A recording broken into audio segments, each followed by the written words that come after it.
Hey guys, Jack here. Thanks for watching The Great Gallivanting. I finally healed it up enough to where I'm going to start walking again, and I'm looking forward to it as I leave here from León. And yeah, you can see I've got my day pack with me, not my black backpack, because I recognize the extent of my old military injuries. I'm using a baggage service, so that's that. But hey, it's gonna be a good week. Before we get started though, make sure you like the video, subscribe to the channel, and ring the notification bell so you don't miss a single thing coming to you from the adventure across the world. Now let's get to it. After 2 weeks of taking the bus along the Camino, I was finally ready to start making my way on foot. But first, I had to get out of León. On the advice of a man named Oliver who runs the Camino Lovers webpage, I took the local bus to the outskirts of the city. He told me that since I had already seen the city, there was no sense in walking an hour and a half just to see it all again. And I took him up on that. Before I knew it, I was in Virgen del Camino, having my morning coffee and getting ready to walk the 8 hours to Hospital de Órbigo.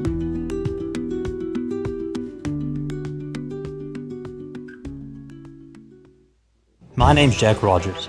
In June of 2023, I decided I'd had it with normal life and set out to travel the world. 2 years later, I'm still going. I've seen some cool things in my time. I've swam the Nile, followed a matador around Spain, dived the world's oceans, and even returned to Iraq after 5 years away. Now I'm off on my next expedition, an 18-month trek through some of the world's most fascinating pilgrimages. My journey will take me to 12 countries as I walk in the shoes of religious pilgrims, ancient traders, and soldiers who blazed these trails centuries ago. This isn't just another trip. Unlike my first journey, I won't be walking the earth aimlessly. This is a chance to walk with purpose, to trace the footsteps of those who move for faith and survival. These routes carry stories, and I intend to find mine among them. I've never attempted anything like this before, but after 2 years of discovering what this world has to offer, I'm ready to take the plunge into some of life's deeper meaning. I'll be tested, physically and mentally, but I know in the end, it will all be worth it as I become a wayfarer.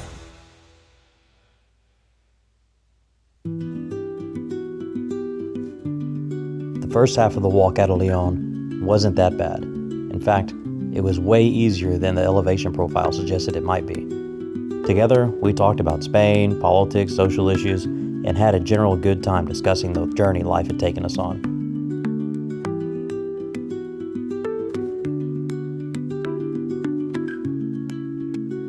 As we walked down the dirt road, several times we thought we might have lost our way, as Google Maps wasn't entirely helpful in hiking the Camino. Still, between the two of us and the magic of modern technology, we managed to find our way to the next town, where we split ways. She was staying put, and I was moving on. I'm about halfway done for the day. I stopped here in this small town with this Australian woman that I met. She's walking from León forward, so we walked the whole day together, or this half day together. She's stopping here, 20k in. She's smart. I got another 14 or so to go. I'm done. But it's not been too bad. My ankles are holding, or my bad ankle, my bad knee, my good knee are holding up. My bad ankle, can't tell if that's good or bad pain, so we'll see. But it's been pretty flat, which has been enjoyable. And even on the the elevation profile, it showed way worse than what it felt like. So I'm going to call that a win. And now I'm on my way to Hospital de Órbigo. Vamos a ver. Little did I know that the most interesting part of the walk was over. The rest of the Camino looked like this. Cornfields as far as the eye could see, no shade, and nowhere to stop and rest. If I didn't know any better, I'd think I was in Greencastle, Indiana. I had some authority in making that statement. Just a few weeks before, I had actually been up in Greencastle visiting a friend, going on a date, and hanging out with her family. And let me tell you, it looked exactly like this.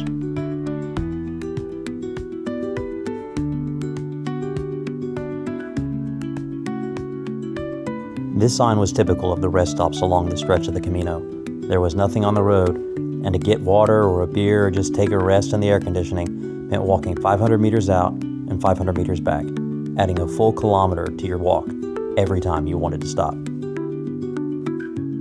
Oh yeah, these dirt roads are where it's at. Concrete, asphalt, terrible. But this dirt is fantastic. And luckily, most of that last road had a path on the side, so I didn't have to walk on the concrete for most of it, except over a couple of bridges.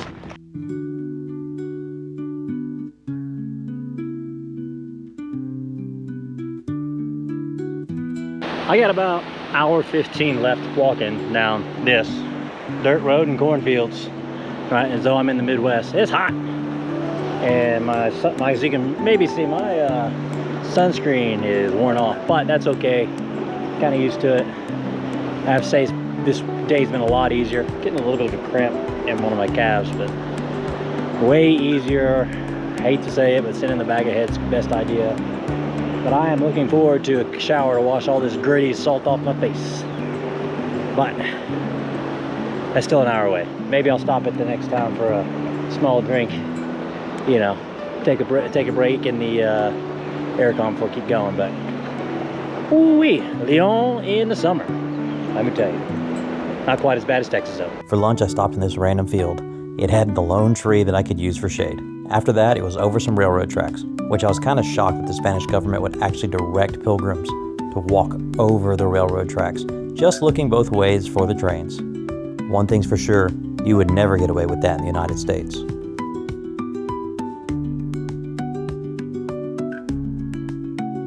This uphill stretch symbolized the beginning of the end for this day of walking, as crossing over the highway meant getting closer to Hospital de Obregón. Before I knew it, I was walking to my albergue and settling in for the night. The night passed quickly though, and 7 a.m. came early. It was time to start walking.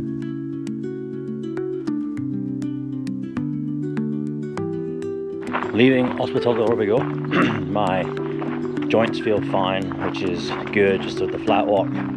So I found the limitations of injuries, which is okay. It's a little chilly out, as you can tell I'm wearing my red sleeves again. And you know, feel like I'm walking through Indiana. And didn't get quite as early as a start, about 15 minutes later than I wanted to. That's okay. And it's a short walk today because this was a long walk yesterday because there's a uphill at some point that I wanted to mitigate. So I've got a shorter walk today. So that's gonna be awesome. Yeah. Whereas the day before it took me 8 hours to walk 30 kilometers, it was only about 16 kilometers today. A good 3 to 4 hour walk. As I walked this stretch of the Camino, I started to learn what my personal limitations were, especially as my bad joints. Really, 15 to 20 kilometers a day was my limit, and I could occasionally do a long 25 to 30K day. I spent a lot of time walking alone. It's not really that I wanted to be, it's just that there weren't a whole lot of pilgrims hiking at the same time as me. Really, it didn't seem like there were a whole lot of pilgrims at all in general, but maybe they just got an earlier or later start.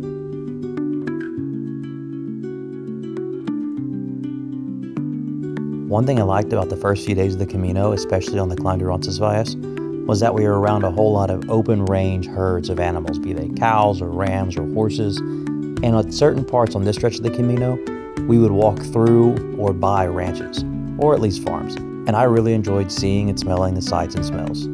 Honestly, it reminded me a bit of being at my granddad's. All right, so I'm about 2 hours in today, about an hour and a half to go. Short time, very quiet, mostly alone.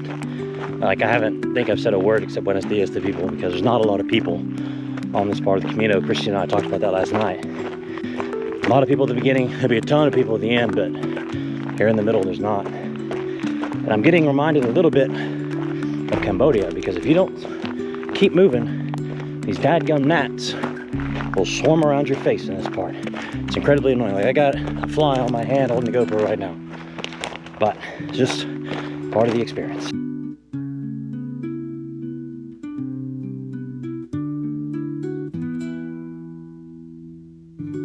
That's a pretty nice garden they got back there. It's like a buy donation thing, and people who live along this stretch, or even those who come by here regularly, like the people who run Camino lovers. I'm sorry if the thing keeps moving because I got this freaking fly that keeps messing with me. Anyway, they bring stuff and it's donation only to help keep the cost and everything. It is really nice. And I ran into a guy named Oliver. He runs the Camino Lovers website or Instagram page, one of them. Man, I would say that guy's just so encouraging and uplifting. He, like, every time he sees you, he wants to know how your Camino's going. Hey, how are you feeling? Like I was telling him about me a couple days ago when I met him. He's like, you look like you're walking pretty good, you know, how's everything working out? How's your knee? And he, you know, telling you, hey, you know, your Camino's your Camino. Don't worry about what anybody else says. The Camino is not about the end, it's about the journey. Like he's super helpful. him and his partner with giving advice and everything. And so it's people like him, like I can tell a huge mood difference from 3 days ago dealing with the haters to just him coming in and just talking and hyping me up and giving me all sorts of encouragement. So Oliver, just giving you a shout out here because I really do appreciate it these past few days. I really meant that. Over the next several weeks, even long after the Camino was over, I talked about Sir Oliver to a whole lot of people. I love his content on Instagram, I loved our conversations, and his positivity really changed my entire mood and outlook.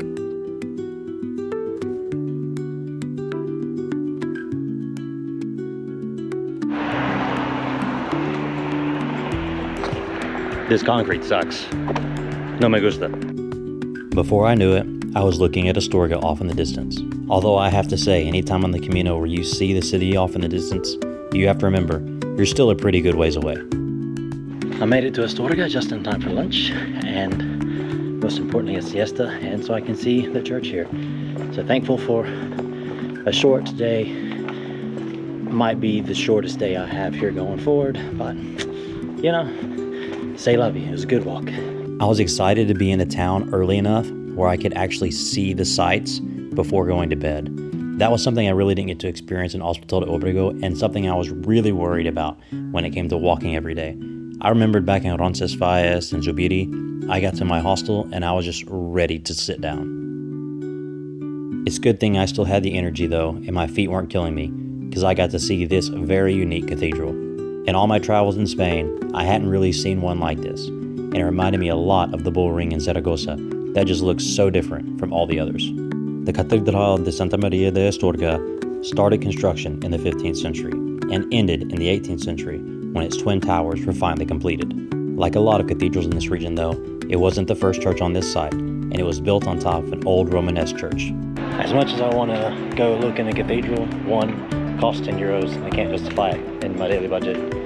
But more importantly two, I'm full and tired, and 3, my feet hurt. So it's time to go back. And just like that, another day passed. It was time for a siesta, dinner, and sleep to get ready for the next morning.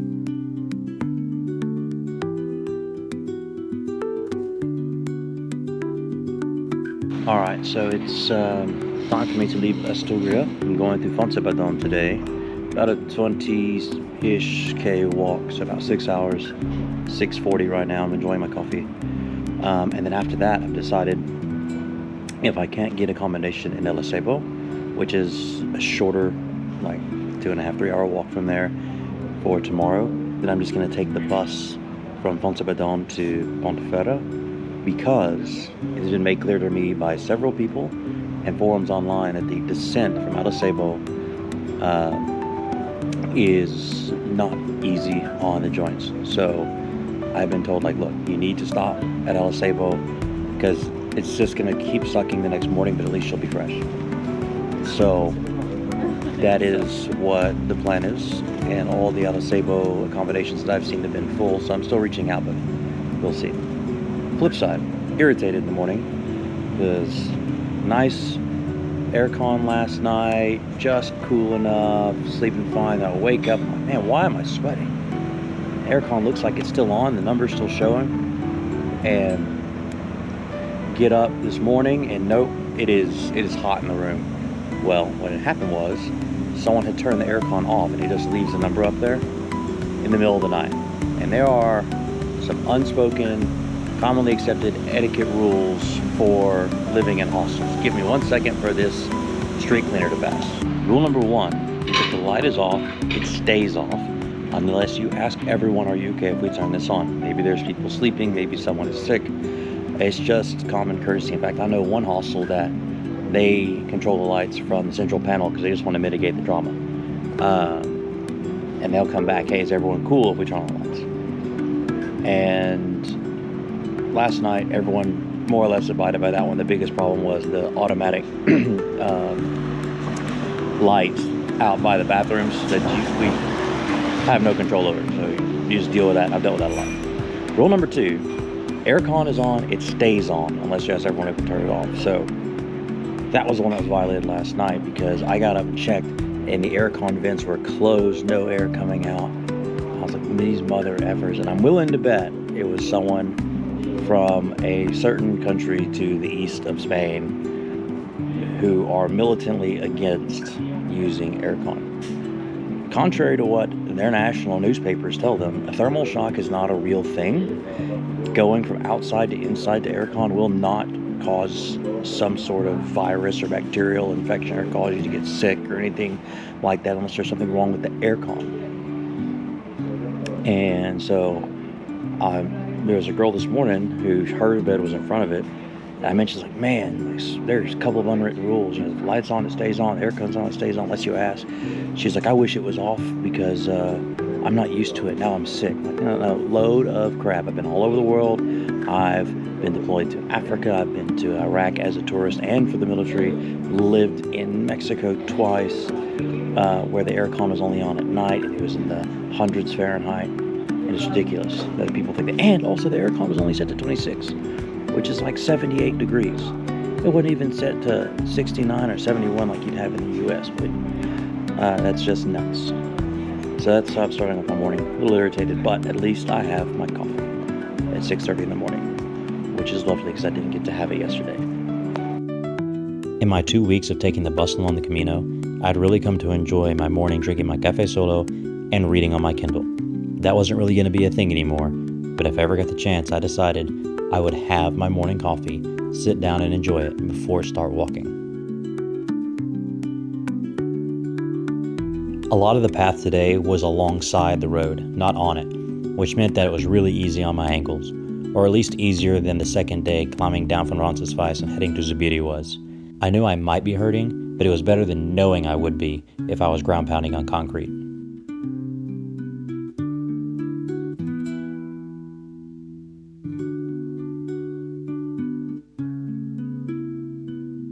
Small towns like this one dot the Camino the entire way.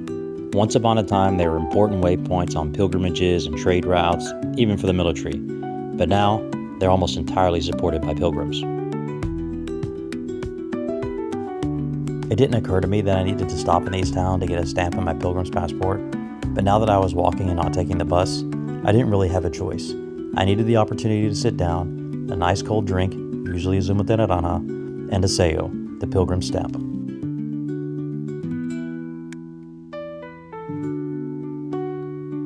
So this land behind me is for sale, and kind of a lot in León. I have seen land for sale, and even in Burgos, so not quite as much. And it's interesting to me because online, on threads, in the news, you hear a lot about the increasing expenses in Spain and how prices are going up. Locals are being priced out. In fact, in the post-2008 recession world, Spain passed a visa scheme to boost investment in its housing market.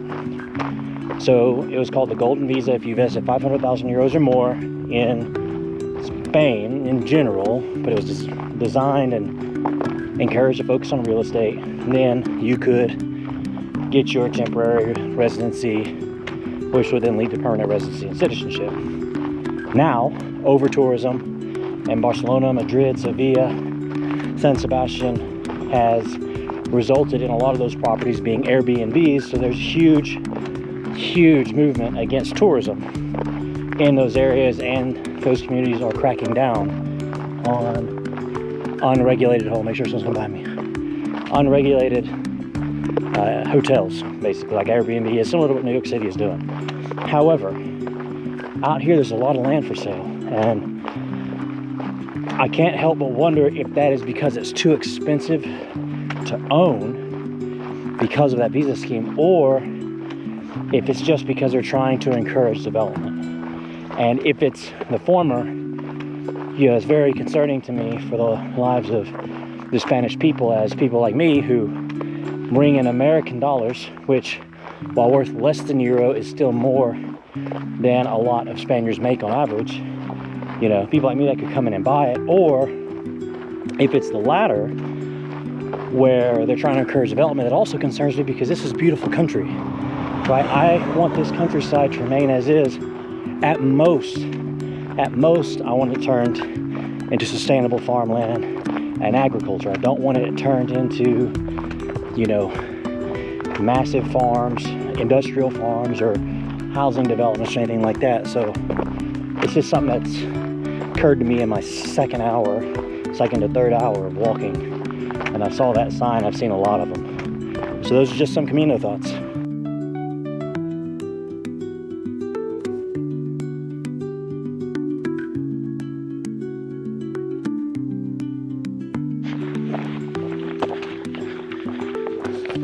Sad day. Back to concrete or asphalt that's jagged and uneven. What is this, Madison County?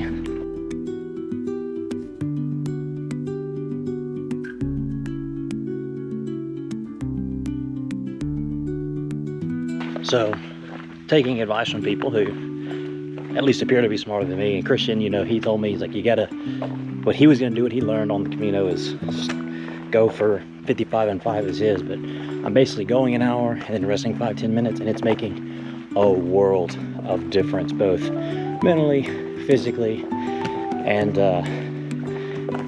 from saving my feet when I get where I'm going. So I'm gonna keep doing that. It's pretty nice. After leaving that little town, I noticed that there were clouds, or at least what looked like clouds on the horizon. I hoped it wasn't rain, but something didn't seem right. I finally figured out what it was: smoke. So for the last 3 weeks or so, Spain, western Spain, like up towards Santiago, has been experiencing some pretty intense fires. And that helicopter you saw just flying, didn't get the GoPro out in time, but it's got the bucket underneath. And for those of you that kind of live in the western United States, you know what smoke on the horizon looks like when it's blown in from California or Canada, and I can see that here. I was watching on the news this morning. It's pretty bad. Like, it's coming up on old cathedrals in towns, and they're activating emergency plans trying to get under control, but it doesn't look good. I don't think it'll affect this journey, but it's something that's made me sad to see the past few weeks just on the news in Spain. While I hoped they wouldn't interrupt my Camino, it wasn't really the primary thing on my mind. These fires and floods and everything else that happens in the world happens all the time, every year. So it wasn't something I was going to give some serious thought. At least not for now.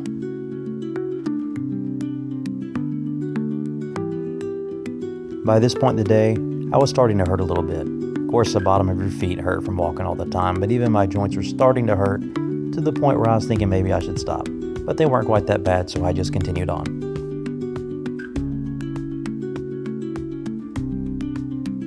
So I got about 25-30 minutes to go till I get to Fonce.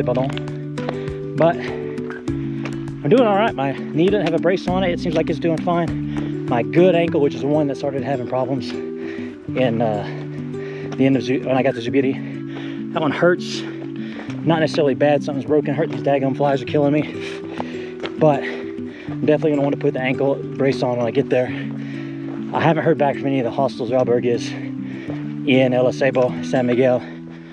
So I have a feeling I'm either gonna take a taxi from El Acebo down to Ponferrada, or I'll end up hiking all the way down. I don't want to hike all the way down if I can help it. We'll see how I'm feeling tomorrow. I was gonna take the bus, but the bus doesn't actually go along this road that's right over there. It goes along the main highway, so it's a taxi or walk. Taxi will be expensive. Walking could hurt, so I'll just have to see how I'm feeling tomorrow when I get to El Acebo. It's about a 2.5 hour walk tomorrow morning. So luckily, at least I'll be there, you know, in time for breakfast.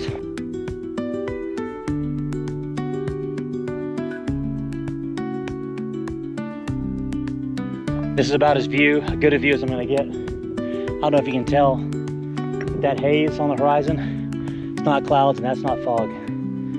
That's smoke from the fires out west. Not too long later, I was walking into Fonce, exhausted and ready for bed. I was doing fine. I got over it, yeah. And I stopped. My feet hurt, so it's not like bad pain, it's just like I just walked 20-something K pain. Definitely gonna have to use this as a cane for a bit. Sucks when the army ages you like 20 years. Hey guys, Jack here. Thanks for watching the Great Gallivanting. I hope you enjoyed that video from the Wayfarer Expedition. If you did, go ahead, give it a like, subscribe to the channel, ring the notification bells so you don't miss a single thing coming to you from the adventure across the world. Also, go check out my website, jackrogersauthor.com, as well as my Instagrams, Threads, and Snapchat accounts at JRT Voyage, and the Facebook page, Jack Rogers Author, so that you don't miss any other post, blog post, update, invite to join me on the travels around the world. See you guys on the road.